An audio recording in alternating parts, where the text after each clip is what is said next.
नमस्कार दोस्तों, बहुत बहुत स्वागत है आप सभी का हमारे YouTube चैनल में। तो तुला राशि वालों, क्या आप भी परेशान हैं? चाहे फिर वो परेशानी कहीं की भी हो, यानी चाहे पैसे की हो, व्यापार की हो, बेरोजगारी की हो या परिवार की हो, तो क्या आप ऐसी परेशानियों से परेशान हैं? इसलिए आज की वीडियो में हम आप लोगों के लिए एक ख़ास बात लेकर आए हैं। तो आप इसको शुरू से लेकर अंत तक पूरी ज़रूर देखिएगा, क्योंकि इस वीडियो के माध्यम से हम अंधविश्वास आप लोगों के ऊपर से हटाने वाले हैं, आपके अंदर की गलत सोच को मिटाकर आपके अंदर सकारात्मकता भरने वाले हैं। तो इसलिए शुरू करते हैं इस वीडियो को। और वीडियो शुरू करने से पहले आप लोगों से निवेदन है, चैनल पर अगर नए हो तो चैनल को सब्सक्राइब जरूर कर लें और पास में जो बेल की घंटी का बटन है उसे भी दबा दें, ताकि आपको आने वाली वीडियो की नोटिफिकेशन समय पर प्राप्त होती रहे।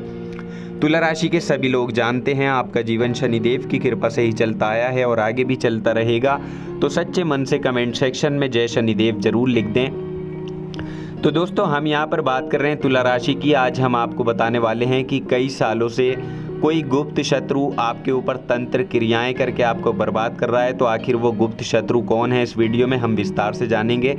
लेकिन इससे पहले हम आपको बता दें कि अक्सर जीवन में हम जब भी बड़ा काम करते हैं, स्टेप बाय स्टेप आगे बढ़ते हैं, तो हमें पता चल जाता है कि हमारा काम होने वाला है। और कभी कभी हम इसको लेकर ढिंढोरा पीट देते हैं, मोहल्ले में बता देते हैं, सबको शेयर कर देते हैं तो कि अब तो तरक्की मिलेगी ही मिलेगी। लेकिन ऐसा होता है कि अंत समय पर जाकर हम विफल हो जाते हैं, असफल हो जाते हैं। तो इसका कारण क्या था कि हमारे बड़े बुजुर्ग कहते हैं कि तूने ढिंढोरा पीटा तो तुझे नज़र लग गई, या किसी ने कुछ तुम्हारे ऊपर करा दिया, या फिर उसे वो काला जादू या तांत्रिक क्रियाओं से जोड़ देते हैं। क्योंकि इस ज़माने में जलने वाले लोग बहुत हैं। ये बात आपने भी नोटिस की होगी कि इस दुनिया में आपको चाहने वालों से ज़्यादा जलने वालों की संख्या होगी, जो आपकी हिम्मत को जोड़ने की बजाय तोड़ने का काम करेंगे। तो इसलिए हमारे बड़े बुजुर्ग उसी चीज़ को ध्यान में रखते हुए कहते हैं कि किसी ने तुम्हारे ऊपर कुछ करा दिया है। तो यकीनन हो सकता है कि कोई आपके ऊपर करने का प्रयास करे, परंतु वो तब सफल होगा जब आपके कर्मों में दोष होगा। यानी अगर आपके कर्म अच्छे हैं या बेकार हैं, या आपके हमेशा एक गरीब के चेहरे पर खुशियाँ लाई हैं आपने, या किसी भूखे को पेट भर के खाना खिलाया है, आपने जीवन में कभी असत्य का मार्ग नहीं अपनाया, आप हमेशा ईमानदारी से चलते रहे हैं, तो समझ लीजिए कि यकीनन आपके कर्म अच्छे हैं। और जिस इंसान के कर्म अच्छे हैं तो उसको भगवान भी जानते हैं कि ये इंसान अच्छा है। इसलिए जब कुछ अच्छे इंसान पर कोई कुछ कराने की सोचता है तो उसका सारा किया कराया उसी के ऊपर आ जाता है। तो इसलिए दोस्तों, यहाँ सबसे पहले आपको अपने कर्म अच्छे करने हैं। यदि आपके कर्म अच्छे हैं तो आपको किसी भी चीज़ से नहीं डरना है। लेकिन यदि वही कर्म आपके बुरे हैं तो तब मन में भय बना रह सकता है कि हमारे साथ कुछ ना कुछ गलत हो सकता है। क्योंकि दोस्तों, जो गलत करता है उसी के ऊपर गलत भी होता है। सबसे पहले आपको क्या करना है, अपने कर्मों को अच्छा कर लेना है और उसके बाद भगवान का साथ लेते हुए, भगवान को साक्षी मानकर ये सोच लेना है कि अब मेरा कोई बाल भी बाका नहीं कर सकता, क्योंकि मेरा कर्म प्रधान है और मेरा ईश्वर मेरे साथ है।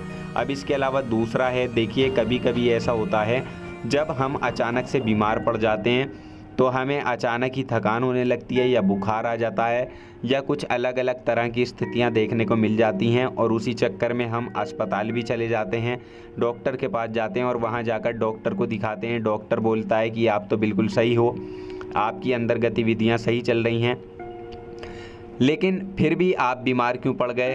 तो देखिए, ऐसे में फिर बड़े बुजुर्ग कहते हैं कि इस व्यक्ति के ऊपर शायद किसी ने कुछ करा दिया है, तभी ये इतना बीमार पड़ रहा है। आपको बता दें कि ऐसे में आप एक काम करें, क्योंकि आज हम आपको कुछ उपाय बता रहे हैं। यदि आप इनका प्रयोग करेंगे तो आपके अंदर जो निगेटिविटी भरी हुई है वो दूर होगी।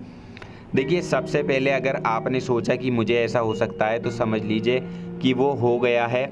क्योंकि दोस्तों, ये तंत्र मंत्र क्रियाएं सोचने से ज़्यादा प्रभाव डालती हैं। इसके अलावा जमाने की चिंता भी आज का इंसान अपने ऊपर लिए फिरता है, तो देखिए उसका भी सेहत पर असर पड़ता है। क्योंकि कुछ लोग यकीनन हमारे ऊपर बुरी शक्तियों का प्रभाव डालने की कोशिश ज़रूर करते हैं। तो इसलिए हम आपको इन उपाय के द्वारा बताएंगे कि वो सब व्यर्थ की अंधविश्वास बताते हैं। आप इसको सोच कर अपने अंदर नकारात्मक शक्ति को मत बढ़ाइए। यदि नकारात्मकता व्यक्ति ने प्रवेश कर भी लिया है तो तब आप एक काम कीजिए कि यदि आप पर भी ग्रह नक्षत्रों की बुरी दशा चल रही है, आप संकट में चल रहे हैं, ये महसूस कर रहे हैं कि किसी ने कुछ जादू मंत्र टोटका करा दिया है, यदि आपको ऐसा महसूस होता है कि तो देखिए ऐसे में अक्सर लोग समझते हैं कि ये जो बात है वो बहुत सही है, लेकिन हम आपको बता दें कि ज्योतिष संबंधित लाल किताब के जो सात्विक टोटके रहते हैं उन्हें आप उपाय कह सकते हैं। बहुत से लोग इसे आस्था या अंधविश्वास का मामला मानते हैं, लेकिन ये उपाय करने से किसी भी प्रकार की बुराई नहीं है, क्योंकि दोस्तों उपाय करना तो जीवन में गलत है ही नहीं।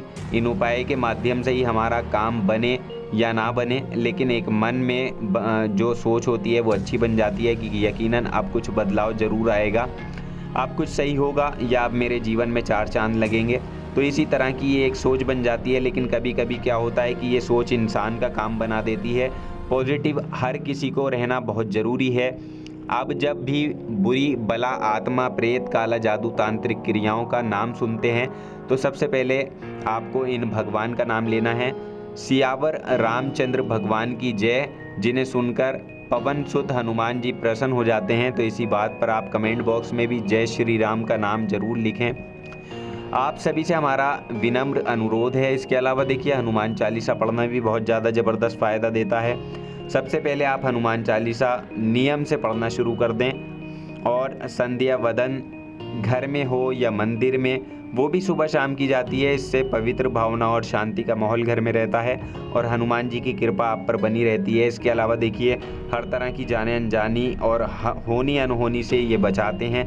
तो हनुमान चालीसा पढ़ने से व्यक्ति के अंदर पॉजिटिव ताकत का अनुभव होता है। तो यकीनन आपको भी ये काम करना ज़रूर चाहिए। और इसके अलावा देखिए हनुमान जी को चोला भी ज़रूर चढ़ाएं। 5 बार कम से कम आप इनको चोला चढ़ाइए।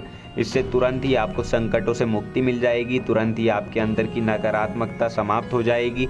इसके अलावा देखिए प्रति मंगलवार या शनिवार को बड़ के पत्ते पर आटे का दिया जलाकर उसे हनुमान जी के मंदिर में जाकर आप रख दें, तो आपके दिन बदलने शुरू हो जाएंगे। और ये कम से कम आपको लगातार 11 मंगलवार या 11 शनिवार तक करना है। और यदि चोला चढ़ाने जितना आपका बजट नहीं है तो देखिए इसके लिए यकीनन आप सिंदूर उनके पैरों में लगा सकते हैं, ये भी बहुत अच्छा है। उनको आप सिंदूर अर्पित कर सकते हैं। एक ही बात है, बस श्रद्धा सही रखिएगा, मन में विश्वास होना चाहिए, क्योंकि दोस्तों बहुत से लोगों में श्रद्धा की कमी पाई जाती है और कहते हैं कि हमारा काम नहीं बना। तो अगर श्रद्धा ही मन में नहीं होगी, ध्यान भटकेगा, मन में चोर चल रहा है, भगवान की भक्ति करने आ गए, तो ऐसे में कैसे भगवान आपकी सुनेंगे। तो इसलिए आप जब भी मंदिर जाएं तो आपका सबसे पहला दायित्व यही होना चाहिए कि आप एक शुद्ध और पवित्र मन से सच्ची श्रद्धा के साथ भगवान की भक्ति करें, तो ही उसका फ़ायदा आपको मिलेगा। अब इसके अलावा एक और हम नारियल का ज़बरदस्त उपाय आपको बता रहे हैं। देखिए पानीदार एक नारियल आपको लेना है और उसमें अपने ऊपर से 21 बार उसको उतारें। उतारने के बाद उसे किसी देव स्थान पर जाकर अग्नि में जला देना है। बहुत सारी जगह हवन चलते ही रहते हैं, अग्नि जलती रहती है, तो इसलिए जिस सदस्य के ऊपर संकट छाया हुआ है उसके ऊपर से आपको ये नारियल वारना है। उसकी सभी समस्याएं दूर होंगी, बीमारी से बच जाएगा। और लगातार 5 शनिवार तक आपको ये काम करना है। जीवन में आए सभी कष्टों से आपको छुटकारा मिलेगा। और अगला है गाय, कुत्ते, चींटी, पक्षियों को भोजन खिलाना। जानवरों के लिए अन्न जल की सेवा करने से उनकी हर तरह से आपको दुआएं मिलती हैं। ऐसा कहा जाता है कि वेदों में इसे सभी कर्मों के आधार पर वैश्व धर्म यज्ञ कर्म कहा गया है। तो ध्यान रखिएगा, इसको भी आप ज़रूर कीजिएगा, क्योंकि ये सबसे बड़ा पुण्य माना जाता है। क्योंकि इंसान तो मुंह से मांग सकता है, लेकिन जानवर तो कभी भी नहीं मांग सकते, कह नहीं सकते, केवल अंतर मन में रोते रहते हैं, वो भी हम समझ नहीं सकते। इसलिए हमें इन सभी की सुरक्षा करनी चाहिए, इनको खाने पीने का इंतजाम करके रखना चाहिए। इससे आपको भगवान का आशीर्वाद पूर्ण रूप से मिलेगा। प्रतिदिन कौवे या पक्षियों को भी दाना डालने से पितृ तर्पय होते हैं, और कुत्ते को प्रतिदिन रोटी खिलाने से जो आकस्मिक संकट आते हैं वो दूर रहते हैं। आर्थिक संकट से भी आप बचे रहते हैं। तो दोस्तों इन सभी चीज़ों को ध्यान में रखिएगा। इसके अलावा तांबे के लोटे में जल लेकर उसमें थोड़ा सा लाल चंदन मिला लें और उस पात्र को रात के समय अपने सिरहाने रखकर सो जाइए, और सुबह उठकर उस जल को तुलसी के पौधे में चढ़ा दें। इससे क्या होगा कि आपकी परेशानियां जड़ से खत्म हो जाएंगी। तो दोस्तों ये थे कुछ सरल से उपाय, आप इनको आजमा कर देख सकते हैं, आपको फ़ायदा ज़रूर होगा। तो उम्मीद करते हैं आपको ये जानकारी पसंद आई होगी। जानकारी पसंद आई है तो वीडियो को लाइक और शेयर ज़रूर कर दें। चैनल को सब्सक्राइब करना ना भूलें। हम प्रार्थना करते हैं आपका आने वाला समय शुभ हो।